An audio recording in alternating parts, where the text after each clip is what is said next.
దేవునికి స్తోత్రం. ప్రియులారా, మరొకసారి దేవుని సన్నిధిలో కూడి ఉన్న మీకు అందరికీ పరమ తండ్రి నామంలో శుభాలు తెలియజేసుకుంటున్నాం. రాజు శైలి సమూహము ప్రార్థనా మందిరంలో ఉన్నటువంటి కుటుంబాలను పిల్లలు మొదలుకొని పెద్దల వరకు జయము గల దేవుని సన్నిధిలో, దేవుని బాహులో మనలందరినీ కాచి కాపాడి సంరక్షించి పోషించి ఏ కుదువ లేకుండా సమృద్ధి జీవం ఇచ్చి నడిపించినటువంటి పరమ తండ్రికి నేను ముందుగా మీ అందరి తరపున కృతజ్ఞతలు స్తోత్రాలు చెల్లించుకొంచున్నాను. మరొకసారి ఈ యొక్క భాగ్యంలో నిలిపినటువంటి పరమ తండ్రికి నేను ఎంతైనా రుణస్తున్నై ఉన్నాను. మరి ముఖ్యముగా ఏ రీతిగా మనము ఆరాధనలో కూర్చొని దేవుని సన్నిధిలో ఆరాధిస్తాం, అట్టి రీతిగానే కుటుంబాలలో కూడా చక్కగా మీకు మీరు శుద్ధి చేసుకొని దేవుని యందు భయభక్తులు కలిగి ఉండటము, దేవుని సన్నిధిలో ఏ రీతిగా ఉంటామో అట్టి రీతిగానే మీ కుటుంబాల్లో ఉండి దేవుని వాక్యాన్ని వినాలని ప్రభుపేట విన్నవించుకున్నాను. వాక్యం చదివినప్పుడు బైబిల్ కూడా మీరు కూడా తెరవండి, బైబిల్ వాక్యాన్ని పరిశోధించండి. దేవుడు వాక్యము దేవుడు మనకి ఎంతో శ్రేష్టమైనటువంటి వాక్యము ఆయన సన్నిధి నుండి మనకి ఇచ్చారు కాబట్టి ఎంతో భయభక్తులతో ఈ వాక్యాన్ని మనము స్వీకరిద్దాము. దేవుడు ఇచ్చినటువంటి వాగ్దానము ఈ వారము ఎంతో ప్రాముఖ్యమైనది. ఈ ప్రాముఖ్యమైన వారములో మంచి టాపిక్ మనకి ఇస్తున్నారు. అదే మనగా పశ్చాత్తాపం, రిపెంటెన్స్. పశ్చాత్తాపడాలి. ఎవరు పశ్చాత్తాపడాలి, ఎందుకు పశ్చాత్తాపడాలి, ఎవరితో పశ్చాత్తాపడి సరి చేసుకోవాలో చిన్న ప్రార్థన చేసుకొని మనం ముందు కొనసాగుదాం. తలలు వంచండి, కళ్ళు మూసుకొని ప్రార్థించుకుందాం. మహాపరిశుద్ధుడు మహాగణుడు అయిన మా పరలోకపు తండ్రి, దయగల మా తండ్రి, నీ ఘనమైన నామానికి స్తోత్రములు కృతజ్ఞతలు తెలియజేసుకుంటున్నా. గత వారం నుండి ఈ వారం వరకు మీ బాహులో మమ్మల్ని అందరినీ భద్రం చేసుకుని ఆయన కృప వెంబడి కృపతో మమ్మల్ని నడిపిస్తూ పోషించి సంరక్షించి కాచి కాపాడి కృప చూపుతూ నీ ప్రేమను ఇటు రీతిగా మా పక్షమును నాయన తండ్రి తెలియజేస్తూ, నాయన తండ్రి మేము అవిధేయులు అయినప్పటికీ మీరు మా యొక్క అవిధేయతను బట్టి క్షమించి నాయన కరుణిస్తున్న విధానం బట్టి స్తోత్రాలు. ఈరోజు నాయన మీరు మాట్లాడబోచున్న జీవవాక్యము ప్రతి ఒక్కరూ విని ఆ యొక్క వాక్యము ద్వారా నడుచుకుని మీకు సన్నిహితులవుటకు కృప చూపించమని వేడుకొనిస్తున్నాను. అల్పుడే నన్ను తండ్రి నీ యొక్క కృపలో దాచి నా నాలుక పెదవుల్ని బలిపీఠపు నిప్పుతో కాల్చి శుద్ధి చేసుకొని నీ జీవవాక్యము నా నోటి ద్వారా నీ బిడ్డలకు అనుగ్రహించమని నాయన మీరు మాట్లాడుచుండగా వినగల ఆత్మశోలు బిడ్డలకు దయచేసి ఆ వాక్యాన్ని పదిలం చేసుకునే హృదయాలు బిడ్డలకు అనుగ్రహించి నెమరు వేసుకుని స్థితిలోనికి నడిపించమని యేసయ్య నామములో మనవులు విన్నవించుకొని వేడుకొనిచున్నాం పరమ తండ్రి. పరమ తండ్రి స్తోత్రం. పిల్లరా, సరైన సమయంలోకి వచ్చాము కాబట్టి ఈరోజు దేవుడు మనకిస్తున్నటువంటి వాగ్దానంలోనికి ప్రవేశిద్దాము. పశ్చాత్తాపము అనేటువంటి టాపిక్ మనకి దేవుడు ఇచ్చాడు కాబట్టి ఈ రిపెంటెన్స్, ఎందుకు రిపెంటెంట్ అవ్వాలి, ఎందుకు మనం పశ్చాత్తాపడాలో మనం ఆలోచన చేసినట్లయితే పిల్లరా, ఈ వారము ఎంతో శ్రేష్టమైనటువంటి వారం. ఎందుకంటే పరమ తండ్రి మొట్టమొదటిగా ఈ ప్రపంచానికి ఆ పరలోకపులో ఉన్నటువంటి ఆ ధర్మశాస్త్రాన్ని మానవాళికి అందించినటువంటి రోజు ఈ యొక్క వారము 29వ తారీఖున జరగబోచినటువంటి కార్యం. పరమ తండ్రి స్తోత్రం. ఈ నెల 29వ తారీఖున సినాయి కొండ మీద మోషేకి ఈ ధర్మశాస్త్రము పరమ తండ్రి బహుకరించాడు. ఆ దినము కొరకు ఈ యొక్క పండుగ చేసుకుంటారు. షువత్ అనే పండుగ చేసుకుంటారు. ఎందుకంటే ఈ షువత్ అనే పండుగ మార్చి నెల 24వ తారీఖున పస్కా పండుగ అయింది. ఆ పస్కా పండుగ మరుసటి రోజు నుంచి 7 వారాలు వారు లెక్కిస్తారు. 7 వారాలు లెక్కించి ఈ సీనాయి కొండకు వారు ఎర్ర సముద్రం దాటి ఆ సీనాయి పర్వతం దగ్గరికి వచ్చి దేవుడిచ్చినటువంటి ఆ తోరాను స్వీకరించటానికి ఈ లోపల ఈ 49 రోజులు వారు సరి చేసుకొని వారు ఉన్నటువంటి ఆ యొక్క 49 ఈ యొక్క దేవునికి వ్యతిరేకమైనటువంటి గుణాలను సరిచేసుకొని పశ్చాత్తాపడి మరి 49 రోజు ఆ యొక్క నీతి ద్వారముల ద్వారా వారు జీవితాలు చక్కదిద్దుకొని దేవుని యొక్క పరిశుద్ధ గ్రంథము అనేటువంటి తోరాను మేము స్వీకరించాలి, అందుకోవాలనేటువంటి ఆశతో అపేక్షతో వారు సీనాయి పర్వతానికి చేరుతారు. 29వ తారీఖున ఆ యొక్క ఆ దేవుడు సర్వశక్తుడైన దేవుడు సర్వమానవాళికి ఆయన ఇచ్చినటువంటి ఆ 10 ఆజ్ఞలనే తోరా మోషే ద్వారా అనుగ్రహించినటువంటి రోజు కాబట్టి ఇది ఎంతో ప్రాముఖ్యమైన రోజు. మనము కూడా ఆ యొక్క పండుగ గొప్ప పండుగ. ఎందుకంటే ఈ గ్రంథము దేవుడు మనకి ఇచ్చాడు, పరలోకంలో రాసినటువంటి గ్రంథము. మరి ఈ యొక్క తోరా ద్వారా దేవుడు మానవుడు ఏ రీతిగా జీవించాలా, మానవుడు ఏ రీతిగా దేవునితో సంబంధం కలిగి ఉండాలో, మానవుడు ఏ రీతిగా బ్రతకాలో, మానవుడు తన యొక్క సహోదరులతో ఎలా బ్రతకాలో ఇవన్నీ ఈ గ్రంథంలో రాయబడి ఉన్నాయి. అలాగే మానవుడు దారి తప్పినప్పుడు, తప్పు చేసినప్పుడు, దేవుడికి దూరమైనప్పుడు మరలా తిరిగి దేవునితో ఏ రీతిగా సంబంధం కలుపుకోవాలో, పశ్చాత్తాపడి మరి ఆయనతో సహవాసం చేయాలో అది కూడా ఈ గ్రంథంలో రాయబడి ఉంది. ఇంత గొప్ప శ్రేష్టమైనటువంటి గ్రంథం మనకి దేవుడు ఇచ్చాడు కాబట్టి మరి దేవుడు మానవుడిని సృష్టించినప్పుడు ఎంతో పరిశుద్ధముగా, నిష్కలంకముగాను, డావు కానీ మచ్చ కానీ కలంకము లేనటువంటి జీవిగా మానవుడిని ఆయన నిర్మాణం చేసుకున్నాడు. మానవుని యొక్క పరిస్థితి మన ఆది మానవుడైనటువంటి ఆదాము ఆ ఏదెను తోటలో ఉన్నటువంటి ఆ యొక్క ఉన్నతమైన స్థితి, ఆ స్థితిలోంచి మానవుడు పడిపోయి ఆయనకి వ్యతిరేకమైన క్రియ చేయటం ద్వారా, దేవుని ఆజ్ఞను అతిక్రమించడం ద్వారా దేవునికి మానవునికి వచ్చిన దూరం, ఎడబాటు వచ్చింది. ఆ ఎడబాటును మరలా సరిచేసుకుంటానికి దేవుడు ఇచ్చినటువంటి కృప పశ్చాత్తాపం. ఎందుకంటే దేవుడు మానవుడికి ఫ్రీ విల్ ఇచ్చాడు, ఆయన స్వతంత్రంగా చేశాడు. సమస్తం ఆయనకి మంచి ఉన్నతమైనటువంటి స్థితిలో దేవుడు ఆలోచన చేసి పెడితే, ఈ లోకమంతా ఏలమని అడ్మినిస్ట్రేటర్గా మానవుని పెడితే మానవుడు ఆ స్థితిని కోల్పోయాడు.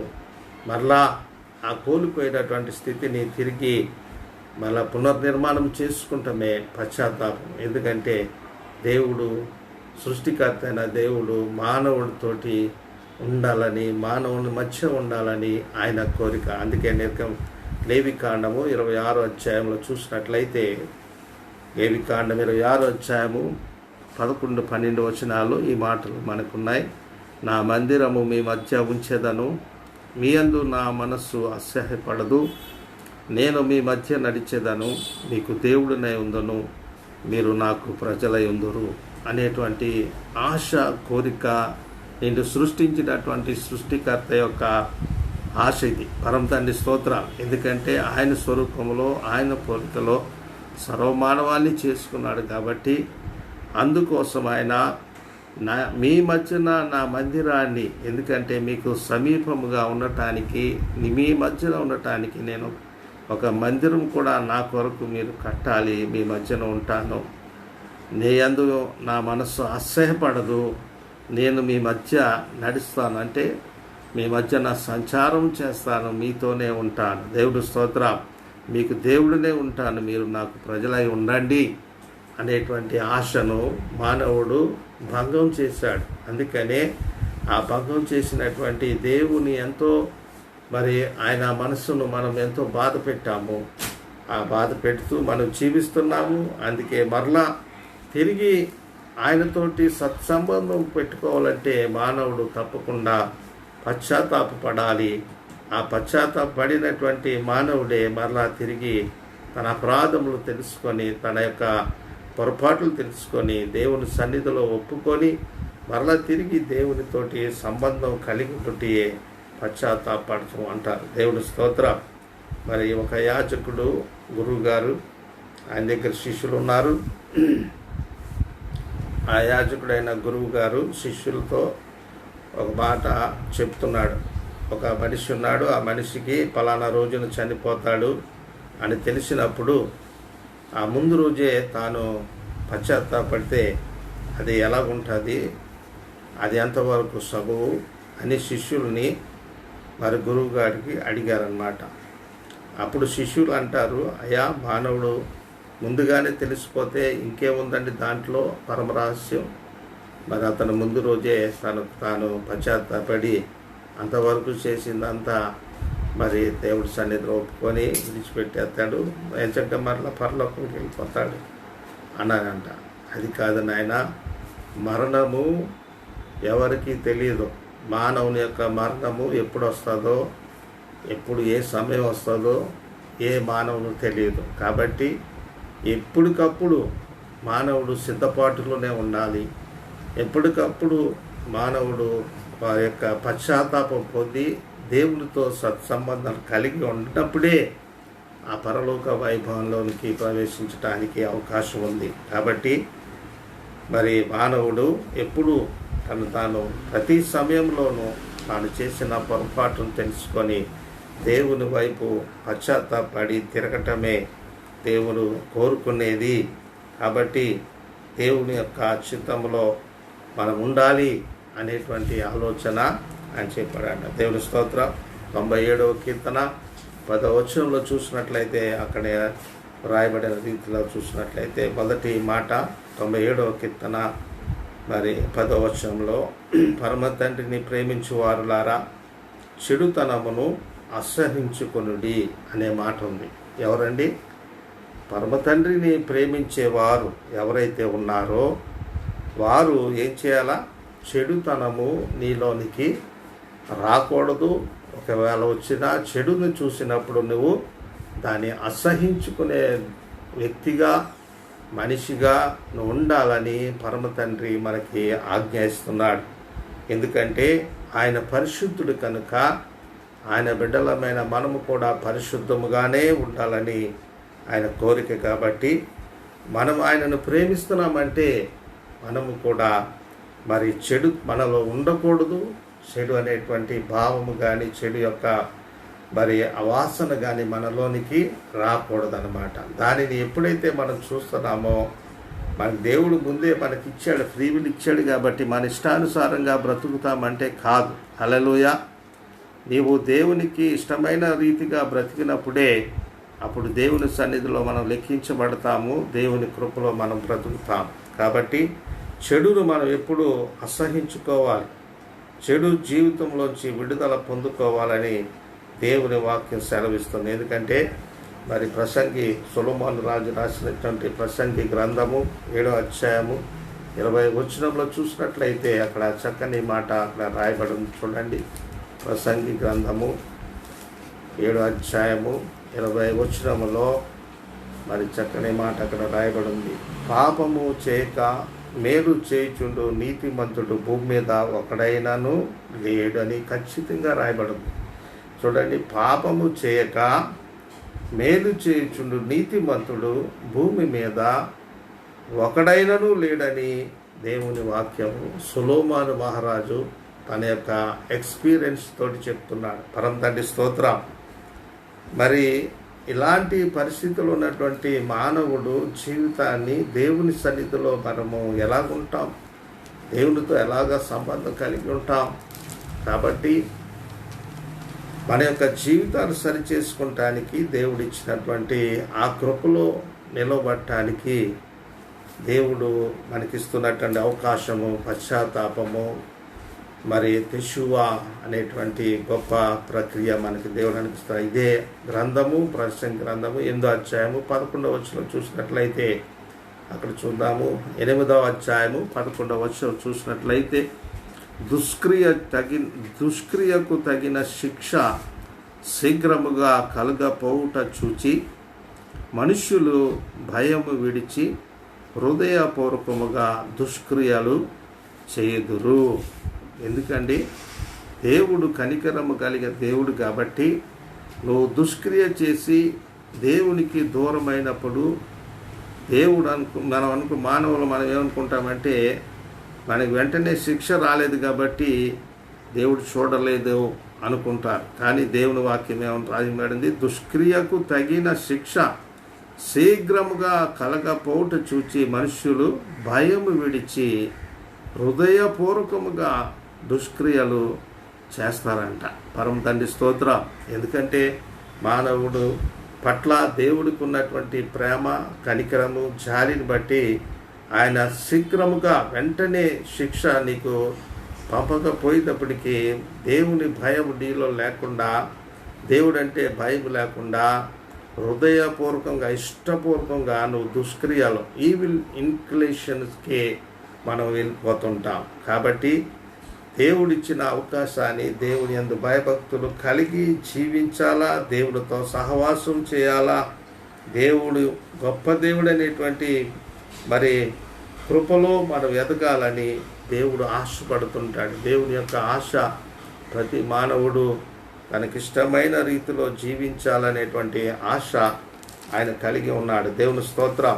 మనం చూసినట్లయితే చూడండి, సామెతల గ్రంథం 21వ అధ్యాయము 3వ వచనం చూసినట్లయితే అక్కడ రాయబడిన రీతిగా నీతి న్యాయములను అనుసరించి నడుచుకునుట బలులు అర్పించుట కంటే పరమ తండ్రికి ఇష్టము. అంటే ఆయనకి ఇష్టమైనటువంటి కార్యం ఏంటంటే నువ్వు ఇచ్చే బలి అర్పణ ద్వారా కాదు, కానీ నీతి న్యాయములు అనుసరించి నడుచుకోవటమే ఆయనకి ఇష్టమైన కార్యమని పరమ తండ్రి సెలవిస్తున్నాడు. పరమ తండ్రికి ఇష్టమైనటువంటి కార్యం మనం చేయకుండా, ఆయన నీతి న్యాయములు మనం స్థాపించకుండా, ఆయన నీతి న్యాయములను అనుసరించి నడుచుకోకుండా మన ఇష్టానుసారంగా నడుచుకుంటే నువ్వు ఏ బలిచ్చినా అది వ్యర్థమే. నువ్వు సరైనటువంటి మార్గంలో లేకుండా నీతి న్యాయములను అనుసరించి అవి జరిపించకుండా నువ్వు దేవునికి ఏ అర్పణ ఇచ్చినా, ఏ కానుక ఇచ్చినా అది వ్యర్థమే అని దేవుడు వాక్యం సెలవిస్తుంది. ముందుగా నీ యొక్క జీవితాన్ని సరి చేసుకోవాలా. ఆయన నీతి న్యాయములు అనుసరించి నడుచుకోవటమే ఆయనకి ఇష్టమైనటువంటి బలి అని దేవుడు మనకి తెలివిస్తున్నాడు. కాబట్టి మన పూర్వం ఉన్నటువంటి మన యొక్క పిల్లరా మరి ఎగ్జాంపుల్గా చూసినట్లయితే, ఎగ్జాంపుల్ కాదు, ఇది మన యొక్క జీవితంలో మనం నేర్చుకున్నటువంటి పాఠమే. చూసినట్లయితే మరి మొట్టమొదటి సహోదరులైనటువంటి మరి ఆ కయ్యూను హేబేలు విషయంలో ఒకసారి చూద్దాం. ఆదికాండము 4వ అధ్యాయం చూసినట్లయితే పిల్లరా, ఆదికాండము 4వ అధ్యాయము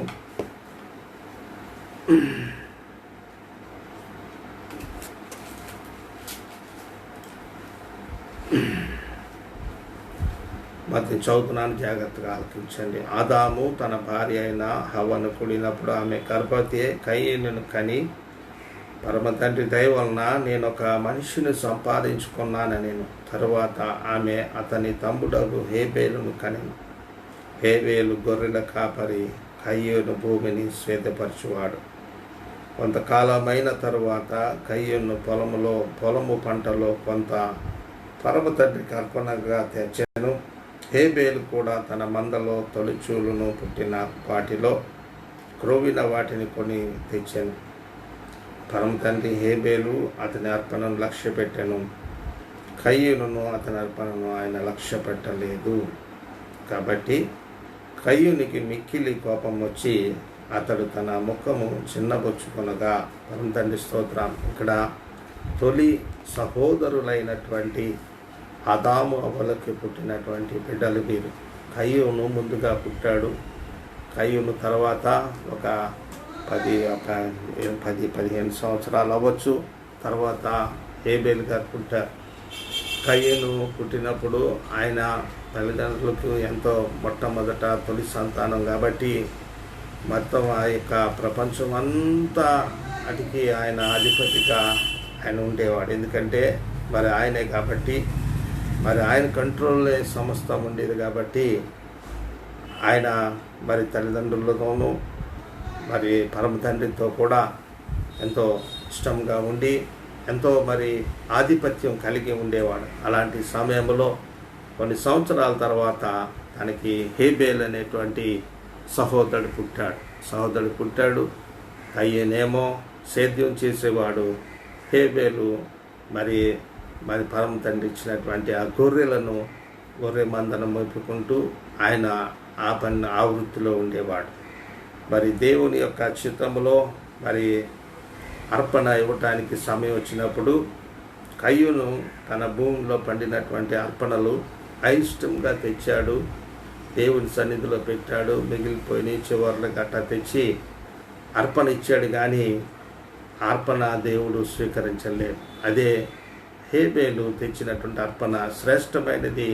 తన మందలో క్రొవ్విన దాన్ని తీసుకొచ్చి మరి పరమ తండ్రికి అర్పణ ఇచ్చినప్పుడు పరమ తండ్రి హేబేలు అర్పణ మరి ఆయన స్వీకరించినప్పుడు కయ్యనికి కోపం వచ్చి తన ముఖాన్ని చిన్నపుచ్చుకున్నాడు. వెంటనే అక్కడ చూడండి, ఆ అన్నదమ్ముల మధ్య ద్వేషము పుట్టింది. ఎందుకంటే అప్పటి వరకు నేనే రాజును అనుకున్నాడు కయ్యేను. తర్వాత తమ్ముడు వచ్చాడు. తమ్ముడు వచ్చిన తర్వాత తమ్ముడు అర్పణనే దేవుడు స్వీకరించాడు, నా అర్పణని దేవుడు స్వీకరించలేదు అనేటువంటి ఆ భయంకరమైనటువంటి ఆ ఈవిల్ ఇన్కలేషను వారి మధ్యకు వచ్చింది.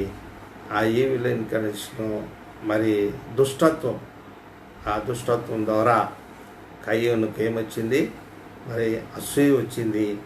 ఇవన్నీ తన యొక్క జీవితంలో మరి అన్నదమ్ముల మధ్య వచ్చింది. పరమ తండ్రి స్తోత్రం. ఆ కయ్యూనికి ఏం చేశాడు, పరమ తండ్రి వారిద్దరి మధ్య మరలా ఆయన పురుకలుపుకొని కయ్యూని దగ్గరకు వచ్చి ఆయన ముఖం చిన్నపుచ్చుకొని ఉంటే, కోపం తెచ్చుకొని ముఖం చిన్నపుచ్చుకొని ఉంటే పరమ తండ్రి వచ్చి కయ్యూనితో మాట్లాడుతున్నాడు. చూడండి 6వ వచనములో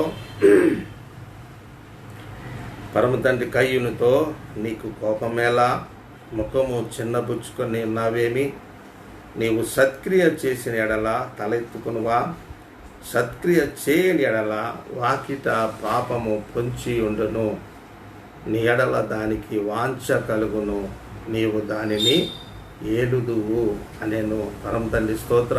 పిల్లరా, పరమ తండ్రి మరి కయ్యూనులో ఉన్నటువంటి ఆ లోపం ఏముందో పరమ తండ్రి చక్కగా కయ్యూనికి చెప్తున్నాడు. అనవసరంగా నువ్వు కోపం పెంచుకొని ద్వేషం పెంచుకొని ఆ యొక్క ద్వేషము ద్వారా తమ్ముడికి ఎందుకు దూరం అవుతున్నావు, నాకెందుకు దూరం అవుతున్నావు, కయ్యూను నీకు కోపం ఎందుకు, ముఖం ఎందుకు చిన్నపుచ్చుకున్నావు, నువ్వు సత్క్రియ చేసి ఉంటే నువ్వు తలెత్తుకోవా, సత్క్రియ చేయని ఎడల వాకిట ఏముంటుందండి, పాపము పొంచే ఉంటుందంట.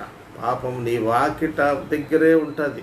ఎప్పుడైతే మనం దేవునికి చిత్తములో సత్క్రియ ఎప్పుడైతే చేయమో, ఈవిల్ ఇన్క్లినేషన్ వైపు మనము మలుతామో పాపము పొంచే ఉంటుంది.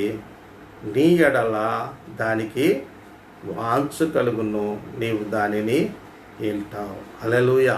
ఎప్పుడైతే మరి ఆ యొక్క ద్వేషము తనలోనికి, ఆ పాపం అనే ద్వేషము తనలోకి వచ్చింది, తనలో ప్రవేశించింది, ఆ ద్వేషము ఇప్పుడు ఏం చేస్తుంది, కయ్యూనుని వేలుతుంది. హల్లెలూయా. చూడండి ఎంతవరకు వెళ్ళిపోయిందంటే మరి తన మీద తన సహోదరుడి మీదే ఎంతగా ఆ యొక్క ద్వేషము, ఆ ఈవిల్ ఇన్క్లినేషను మరి అతనికి మీదకి వచ్చి ఆఖరికి మరి ఆ యొక్క అన్నదమ్ముల పరిస్థితి చూసినట్లయితే, తర్వాత వచ్చుకొని చూసినట్లయితే పరమ తండ్రి వచ్చి చెప్పాడు కూడా, అయినప్పటికీ పరమ తండ్రి మాట కూడా తనకి ఎక్కలేదు. తనలో ఉన్నటువంటి ఆ భావము మరి ఆ డామినేట్ చేసింది కయ్యూన్ని. 8వ వచనంలో అంటాడు, కయ్యూను తన తమ్ముడైన హేబేలుతో మాట్లాడాను. అంటే వారు పొలంలో ఉన్నప్పుడు చూడండి, కయ్యూన్ని తీసుకొని వెళ్ళి డైరెక్ట్గా మరి చంపాలని ఉంది తనకి. అంత లోన అయితే తనకి ప్లాన్ చేసుకున్నాడు, కానీ ఆయన చక్కగా తమ్ముడితోటి మాట్లాడుతూ తీసుకొని పొలంలోకి తీసుకెళ్ళాడు. తీసుకొని వెళ్ళి ఆ మాటలతో మాట్లాడుతూ తీసుకొని వెళ్ళి కయ్యూని ఏం చేశాడండి, తన తమ్ముడైన హేబేలు మీద పడి చంపివేశాడు. ఎంత పాపం అనేటువంటిది తన వాకిటనే పొంచి ఉంది. ఆ ద్వేషము తనలో ప్రవేశించింది. ఆ ద్వేషము ఎంతవరకు వెళ్ళిపోయిందంటే మర్డర్ చేయటానికి కూడా వెనుకాడలేదు. సొంత తమ్ముడిని, సొంత రక్త సంబంధుడైనటువంటి తన తమ్ముడిని ఎంతగా మరి ఈర్ష, అసూయ. ఆ తర్వాత వచ్చాడు ఈడే దేవుడు, మరి ఈయన యొక్క అర్పణని స్వీకరించాడు, దేవుడు ఈయన ప్రేమిస్తున్నాడనే ఆశ, మరి ఆ భయంకరమైన ఈర్ష, అసూయ కయ్యంలో వచ్చింది.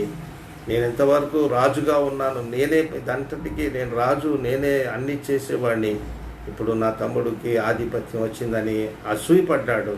వెంటనే మాట్లాడుతూ తీసుకొని వెళ్ళి పొలంలోకి తీసుకొని వెళ్ళి చక్కగా ప్లాన్ చేసుకొని అతన్ని చంపివేశాడు. హల్లెలూయా. అయినప్పటికీ మరలా దేవుడు మరొక అవకాశం ఇస్తున్నాడు. చూడండి, కయ్యూను దగ్గరికి వచ్చాడు, మళ్ళా దేవుడు వచ్చాడు, కయ్యూను దగ్గరికి వచ్చి అంటున్నాడు. చూడండి 9వ వచనంలో, పరమ తండ్రి నీ తమ్ముడైన హేబేలు ఎక్కడని కయ్యూను నడక, అతడు నేను ఎరుగను, నా తమ్మునికి నేను కావలవానా అని. చూడండి ఎంత భయంకరంగా దేవునికి తిరస్కారం చేస్తాం. సృష్టికర్త అయిన దేవునితో మాట్లాడే మాటలు ఇలాంటివా? ఆయన మరలా కల్పించుకున్నాడు, వచ్చి అడుగుతున్నాడు, మరి నీ తమ్ముడైన హేబేలు ఎక్కడున్నాడు కయ్యూను అని అడిగితే అంటున్నాడు, నేను ఎరుగును, చంపేసింది అతనే, మరి నేను ఎరుగునని బొంకుతున్నాడు, అబద్ధం ఆడుతున్నాడు. అంతేకాకుండా ఇంకేంటంటే నింతన మోపుతున్నాడు, నా తమ్ముడికి నేనేమన్నా కావలవాడినా అని దేవుణ్ణి ప్రశ్నిస్తున్నాడు. ఎంత భయంకరమైనటువంటి ఆ యొక్క ఈవిల్ ఇన్కలినేషన్ ఏదైతే ఉందో, దుష్టత్వము, అసూయ, ఈర్ష ఎంతవరకు మనల్ని తీసుకొని వెళ్ళిపోతుందంటే, మన యొక్క బ్రతుకులో అది ఎప్పుడైతే ఆ పాపం పొంచి ఉంటుంది, దానిని మనం అధిగమించినప్పుడే దేవునికి దగ్గర అవుతాం. దానికి ఎప్పుడైతే లోబడిపోతామో అది మనల్ని ఏలటం మొదలవుతుంది. అది ఎప్పుడైతే మనల్ని ఏలబడుతుందో అది మనల్ని దేవునికి దూరం చేస్తారు. అయినప్పటికీ పరమ తండ్రి ప్రేమస్వరూపి కాబట్టి, ఆయన కనికర సంపన్నుడు కాబట్టి, ఆయన మనల్ని చూడండి, ఆయన మనల్ని ఎప్పుడూ మరి దగ్గరగా ఉండాలని, మన మధ్యన ఉండాలని ఆశతో ఉన్నాడు కాబట్టి, అంత గొప్ప దేవుడు కాబట్టి మనల్ని ఎప్పుడు ఆయన కనికరం చూపుతున్నాడు. అందుకే దేవుని యొక్క గుణం అది. హల్లెలూయా. హోషేయ గ్రంథము 6వ అధ్యాయము 6వ వచనంలో చూసినట్లయితే పరమ తండ్రి యొక్క గుణం ఎలాంటిదో తెలియజేస్తున్నాడు. హోషేయ గ్రంథము 6వ అధ్యాయము 6వ వచనంలో, నేను బలిని కోరను గాని కనికరమునే కోరుచున్నాను, దహన బలుల కంటే దేవుని కూర్చిన జ్ఞానము నాకు ఇష్టమైనది అంటున్నాడు. పరమ తండ్రి స్తోత్రం.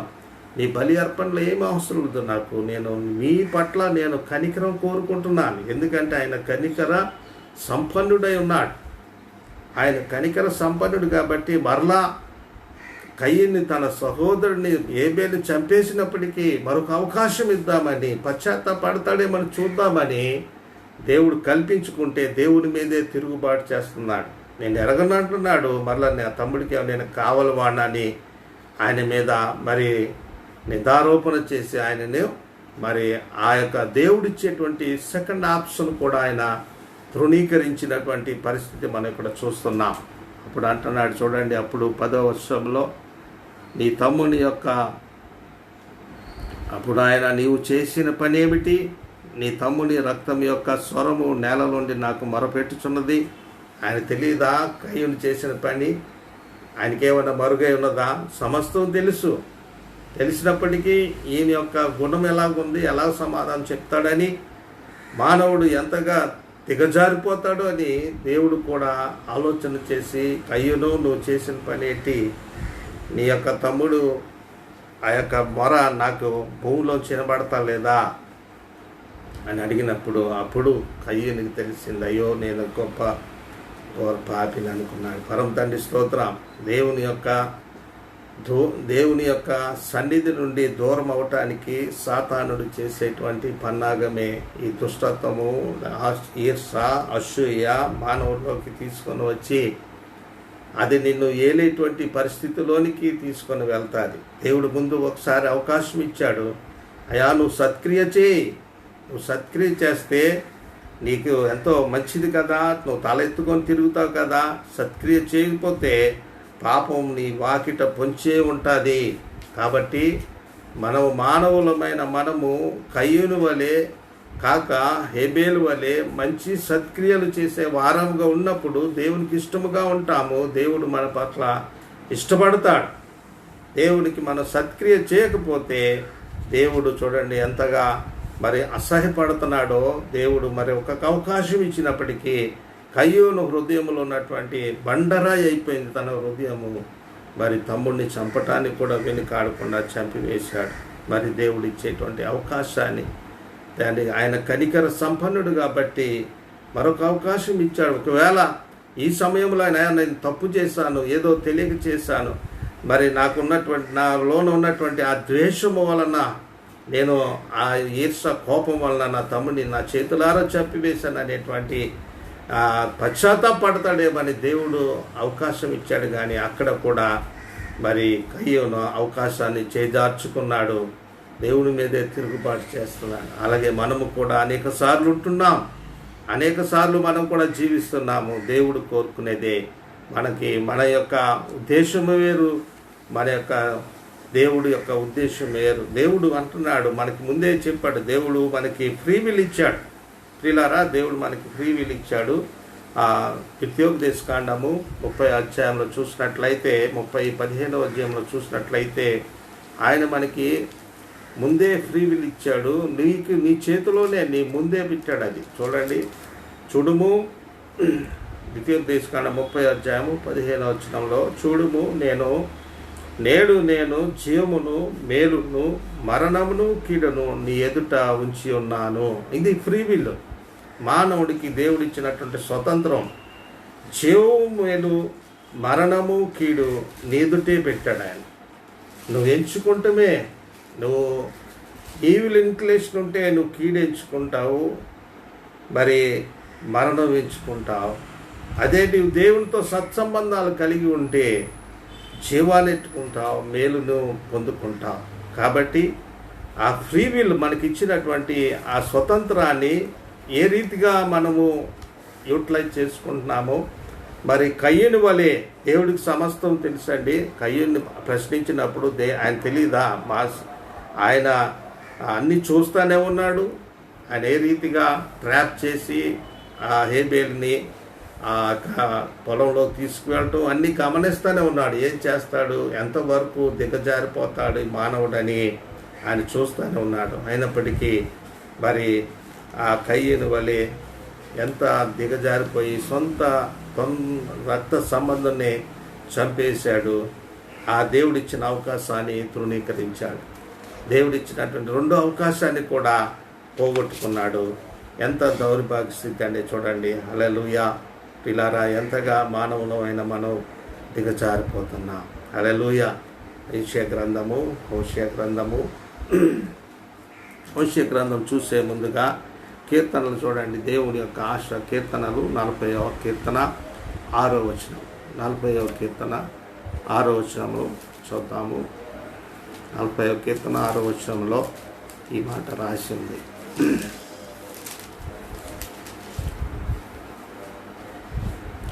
బలులైనను నైవేద్యములైన నువ్వు కోరుట లేదు, నీవు నాకు చెవులు నిర్మించి ఉన్నావు. దహన బలులైనను పాప పరిహారార్థ బలులైన నీవు తెమనలేదు. పరమ తండ్రి స్తోత్రం. ఎంత దేవుడు చూడండి, ఎంత ప్రేమ స్వరూపేట దేవుడు చూడండి. బలులు నైవేద్యాలు ఆయన కోరుకుంటా లేదు, కానీ దహన బలి పాప పరిహారార్థ బలి ఆయన ఏం కోరుకుంటా లేదు. చూడండి, ఆయన కోరుకునేది మరి మనకు ఆయనకి ఇష్టమైనది ఏంటంటే 51వ కీర్తనలో చూసినట్లయితే ఆయనకి ఇష్టమైనది, ఆయన కోరుకునేది 51వ కీర్తన 10వ వచనంలో అక్కడ రాయబడి ఉంది. 17వ వచనంలో 16-17 వచనాల్లో ఆయన కోరుకునేది 51వ కీర్తన 16-17 వచనం. నీవు బలిని కోరుకునేవాడు కాదు, కోరిని ఎడల నేను అర్పించేదను. దహన బలి నీకు ఇష్టమైనది కాదు. వీరికి మనస్సే దేవునికి ఇష్టమైన బలులు. దేవా, వీరికి నలిగిన హృదయము నీవు ఆలక్ష్యము చేయవు. పరమ తండ్రి స్తోత్రం. దేవుడు కోరుకునేది విరిగి నలిగిన హృదయము దేవునికి కావాలి. విరిగిన మనస్సే దేవునికి ఇష్టమైన బలిగా దేవుడు స్వీకరిస్తాడని దేవుడు ఆశతో ఎదురు చూస్తున్నాడు. పరమ తండ్రి స్తోత్రం. దేవునికి ఇష్టమైనది విరిగిన మనస్సే దేవునికి ఇష్టమైన బలి. ఆ విరిగినటువంటి మనస్సు దేవుని యందు భయభక్తులు కలిగి మన యొక్క జీవితాలు సరిచేసుకొని, అది నువ్వు ఎప్పుడైతే ఆ యొక్క ఉన్నతమైన స్టాండర్డ్లోనికి నీ యొక్క జీవితానికి టర్న్ చేసుకొని ఆ యొక్క మార్గంలో నడుస్తావో అది దేవునికి ఇష్టమైన బలిగా మారుతుంది. అలాంటి ఇష్టమైన బలి అర్పించిన వ్యక్తికి దేవుడు ఆలక్ష్యము చేయకుండా సమీపముగా ఉంటాడు. సమస్తము ఆయన జరిగించి ముందుకు నడిపిస్తాడు. అందుకే హోషేయ గ్రంథంలో చూసినట్లయితే 14వ అధ్యాయము 2వ వచనంలో ఈ మాట రాయబడి ఉంది. హోషేయ గ్రంథము 14వ అధ్యాయము 2వ వచనంలో చక్కని మాట రాయబడి ఉంది. మాటలు సిద్ధపరుచుకొని పరమ తండ్రి యొద్దకు తిరుగుడి. మీరు ఆయనతో చెప్పవలసినదేమనగా, మా పాపములన్నిటినీ పరిహరింపము. ఎడ్లకు బదులుగా నీకు మా పెదవులు నర్పించుచున్నాము. నీవు అంగీకరింపదగినవి అవి మాకున్నవి. పరమ తండ్రి స్తోత్రం. చూడండి, మాటలు సిద్ధపరచుకొని ఆయన వైపు తిరగండి. అంటే తిరగటం అంటే టు టర్న్ తిష్వా, తిరగటం అంటే పశ్చాత్తాపం. నువ్వు ఎప్పుడైతే దేవుని వైపు తిరుగుతావో నీ యొక్క ఈవిల్ ఇంక్లినేషన్ తెలుసుకొని దానిని విడిచిపెట్టి దేవుని వైపు తిరిగితే అప్పుడు దేవుని యొక్క సన్నిధి మనకి అనుభవించడానికి అవకాశం ఉంది. నీ మాటలు సిద్ధం చేసుకొని దేవుని వైపు తిరగాలి. మీరు ఆయనతో చెప్పవలసినది ఏమనగా, మా పాపములన్నిటినీ పరిహరింపము అనేటువంటి మాట నీ నోటితోటి నువ్వు ఒప్పుకోవాలి. మా పాపములన్నిటినీ పరిహరింపము బాబా, తెలుసో తెలియకో మేము చేశాం, మా పాపములు క్షమించు నాయనా అని ఆయన పాదములు పట్టుకొని ప్రతిభాలంగా ఉండాలి. ఎందుకంటే ఎడ్లకు బదులుగా నీవు మాకు పెదవులు నర్పించుచున్నావు. నీవు అంగీకరింపదగినవి అవే మాకున్నవి. ఆయనకి మన దగ్గర ఆ యొక్క ఈ పెదవుల ద్వారా మనం చేసేటువంటి ప్రతి పాపము ఇప్పుడు ఆయన సన్నిధిలో ఒప్పుకుంటే, ఈ పెదవుల ద్వారా వచ్చినటువంటి మాట ద్వారా ఆయన నీ అపరాధములన్నీ క్షమించి నీ యొక్క జీవితాన్ని సరిచేసి నీ పశ్చాత్తాపమును బట్టి ఆయన నీ జీవితాన్ని అంగీకరించి నీకు ఉత్తమమైనటువంటి ఆ యొక్క నీతి మార్గములో నడిపించటానికి అవకాశం ఉందని దేవుని వాక్యం మనకి సెలవిస్తుంది. పరమ తండ్రి స్తోత్రం. కాబట్టి మనము దేవుని వైపు తిరిగే వారముగా ఉండాలి. ఎప్పుడైతే దేవుని వైపు మనం తిరుగుతామో దేవుడు మన వైపు తిరుగుతాడు. పరమ తండ్రి స్తోత్రం. మనం లూకా రాసిన శుభవార్తలో మనం చూస్తాం. అక్కడ మరి తప్పిపోయిన కుమారుడు తనకు మరి ఆ యొక్క అల్గోరి చూసినప్పుడు తండ్రి దగ్గరికి తన ఆస్తి అంతా తీసుకొని వెళ్ళిపోయి ఆ డబ్బంతా ఖర్చు పెట్టి తనకి ఇష్టానుసారంగా ఫ్రీ విల్గా ఏదైతే ఎంజాయ్ చేయాలనుకో అంతా ఎంజాయ్ చేసి ఆఖరికి భయంకరమైన స్థితిలోకి దిగజారిపోతాడు. ఆఖరికి తిండి లేక పందులు కాయటానికి ఒప్పుకుంటాడు. ఆ పందులు పొట్టు తినటానికి ప్రయాసపడుతుంటే ఆ పందులు కూడా తినకుండా మరి తోసివేసినప్పుడు అప్పుడు లూకా రాసిన శుభవార్త 15వ అధ్యాయం 17వ వచనం అతనికి బుద్ధి వచ్చినప్పుడు, పరమ తండ్రి స్తోత్రం, ఎప్పుడు వస్తుంది బుద్ధి? అంత దిగజారిపోయే వరకు మనకి మానవుడికి బుద్ధి రాదు. ఎక్కడ ఉండవలసినటువంటి తండ్రి దగ్గర చక్కగా ఆహ్లాదకరంగా తండ్రికి ఉన్నటువంటి ఆస్తిలో చక్కగా అనుభవిస్తూ చక్కని ఆహారం తీసుకుంటూ తండ్రితో సహవాసం చేస్తూ తండ్రితో ముచ్చటిస్తూ తండ్రితో ఆనందిస్తూ ఉండవలసినటువంటి పరిస్థితి తన ఫ్రీ విల్ని ఉపయోగించుకొని తన ఆస్తి అంతా తీసుకుపోయి ఖర్చు పెట్టేసి ఆఖరికి పందులు పొట్టు తినటానికి కూడా గతి లేని స్థితిలో అలాంటి పరిస్థితుల్లో బుద్ధి వచ్చిందంట. బుద్ధి వచ్చినప్పుడు అన్నాడు, నేను పరలోకానికి నువ్వు వ్యతిరేకంగా నేను పాపం చేశానని తండ్రితో ఒప్పుకుందామని వెంటనే అక్కడి నుంచి బుద్ధి వచ్చినప్పుడు వెంటనే తిరిగాడు ఎవరి వైపు? తండ్రి వైపు. పరమ తండ్రి స్తోత్రం. తిరిగి పరిగెట్టుకొని ప్రయాణం చేస్తూ మళ్ళీ తండ్రి దగ్గరికి వస్తుంటే తండ్రి దూరం నుంచి చూడగానే తండ్రి వెంటనే నా కుమారుడు వస్తున్నాడని పరిగెట్టుకొని తండ్రి వెళ్ళి అతని మీద మెడ మీద పడి ముద్దు పెట్టుకొని ఆ చిన్న కుమారుని దానిలోనికి చేర్చుకున్నాడు. పరమ తండ్రి స్తోత్ర. వెంటనే తనకున్నటువంటి మాసిపోయిన బట్టలు కటింగ్ అంతా వేసి శుభ్రం చేసి శుద్ధి చేసి గొప్ప విందు చేశాడు. అలాగే మనము కూడా పరమ తండ్రి నీ కోసం ఎదురు చూస్తున్నాడు. ఎప్పుడైతే ఆయన వైపు తిరుగుతావో, నీ తప్పు తెలుసుకుంటావో, బుద్ధి తెచ్చుకుంటావో, ఎప్పుడైతే ఆయన వైపు తిరిగి నా పెదవులతో నేను ఒప్పుకుంటానో, తండ్రి నేను ఘోర పాపం చేశానని నీ పెదవులతో ఒప్పుకొని ఆయన వైపు తిరిగినప్పుడు ఆయన నీ కొరకు ఎదురు చూస్తున్నాడు. ఒప్పుకో, నీ అపరాధములు ఒప్పుకొని, నీ పాపములు ఒప్పుకొని, ఆయనకి ఇష్టమైనటువంటి బలియాగము విరిగి నలిగిన హృదయం ఆయనకు కావాలా. ఆయన విరిగి నలిగిన హృదయములో అక్కడ ఎలాంటి పాపం ఉండదు, పరిశుద్ధంగా ఉంటుంది. దేవుని యొక్క ఆత్మ సంచారము ఆ యొక్క హృదయము మధ్యన సంచారం చేస్తుంది. ఆయన దేవుడుగా మనకుంటాడు. దేవుడు మన మధ్యన సంచారం చేస్తాడు నీ హృదయంలో. పరమ తండ్రి స్తోత్రం. కాబట్టి పశ్చాత్తాపం పొందుదాం. దేవునికి ఇంకా మనం ఎన్నో వ్యతిరేకమైన కార్యములు చేస్తున్నాము. ఆ వ్యతిరేకమైన కార్యముల నుండి విడుదల పొందుకొని కయ్యను వలె కాకుండా తప్పిపోయిన కుమారుడు వలె బుద్ధి తెచ్చుకొని ఆయనకి మరలా తండ్రి వైపు తిరుగుదాము. తండ్రితో సహవాసం చేయటానికి ప్రయత్నం చేద్దాం. నువ్వు చేయవలసిందేమీ లేదు. నీ పాపములు నీ పెదవుల ద్వారా నోటితో ఒప్పుకున్నట్లయితే తప్పకుండా ఆయనను ఆయన సన్నిధిలోనికి మనం చేర్చుకుంటాడు. నీ కొరకు ఆయన విందు సిద్ధం చేస్తాడు. గొప్ప ఆ సంతోషంలో మనల్ని ప్రవేశపెడతాడు.